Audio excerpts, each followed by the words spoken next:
Hi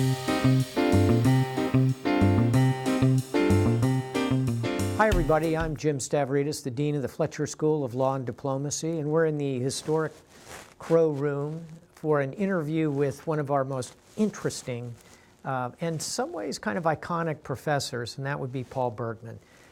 Paul has a marvelous background in science and diplomacy and the Arctic. I met him first in Cambridge when he was at the university there while I was the NATO commander. We've been good friends now for close to a decade, yes. And he's been here at the Fletcher School now for several years and has created a new Center for Science Diplomacy, which the first question is, what is science diplomacy? So in terms of a practical application, right. Which is where we first met, right. was the NATO Advanced Research Workshop on Environmental Security in the Arctic Ocean, which was the first formal dialogue between NATO and Russia regarding security in the Arctic. And it wasn't possible for any of the NATO countries to convene that. It wasn't possible for Russia to convene that.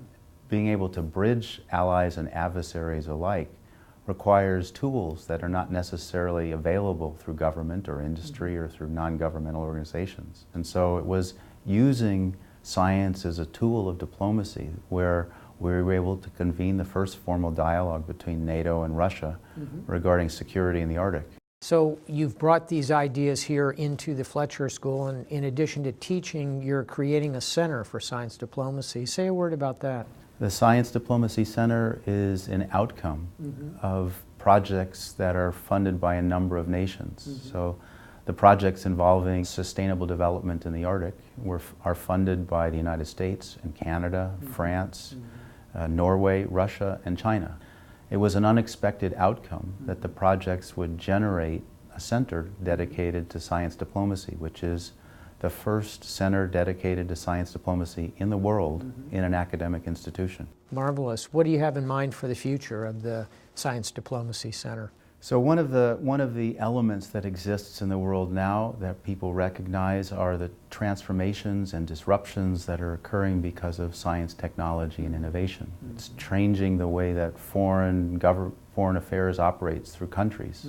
Understanding how to orient to science, technology, and innovation is a need in the sense of business as well as government. And so one of the areas of activity is directly related to ministries of foreign affairs in considering how to train next generation diplomats to understand the implications and applications of science, technology, and innovation. It sounds terrific, a very full agenda, and I know you'll pursue both international, interagency, and as you've just described, private-public connections as you take this thing forward.